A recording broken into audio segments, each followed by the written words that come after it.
This past week I started a Bible study on Facebook. I wasn't sure that I wanted to lead another group at this time, but the urgency to connect with other believers during this quarantine period was so strong that I felt that it was necessary. I cannot tell you just how much this is changing me and the others that are participating. There are so many believers being isolated because of grief or loss of relationships, and I know that the people that are involved are all here for a reason.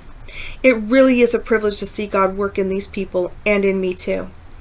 Sometimes we can be so focused on working for God that we just don't sit back and marvel at all that He does. Some of those that are in the group are missing the Bible studies that take place at their home churches. I understand that need to connect. That becomes a huge void when we're living in disconnect.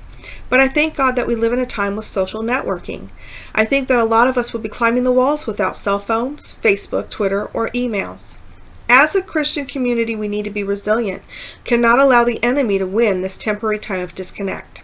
We must rise above it. That is why in the Bible app, I chose Better Together, Seeking God with Others. It's a 7-day plan that helps us as believers stay connected to each other through our love of Jesus Christ. My hope is that we spread the fire to other believers who feel lonely during this time. Maybe your anxieties hit the roof with the loss of wages, businesses in jeopardy of closing forever, or a lack of personal interaction with those that we love. Maybe we all should have a support system in place. We all have a course of action for fire drills, earthquakes, and power outages. This should be no different. We need to find our proper course of action as believers to connect regardless of our circumstances.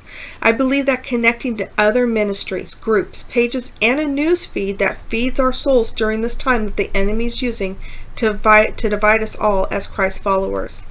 It's time to challenge the isolation and determine that it will not define us in a time of crisis. Just like the enemy was determined to take down Job, we need to stay faithful and determined to unite despite the quarantine. This is a temporary storm. Satan is defeated in the end. We must focus on God during this time and believe that this will all work out in His favor. But we all must also do our part.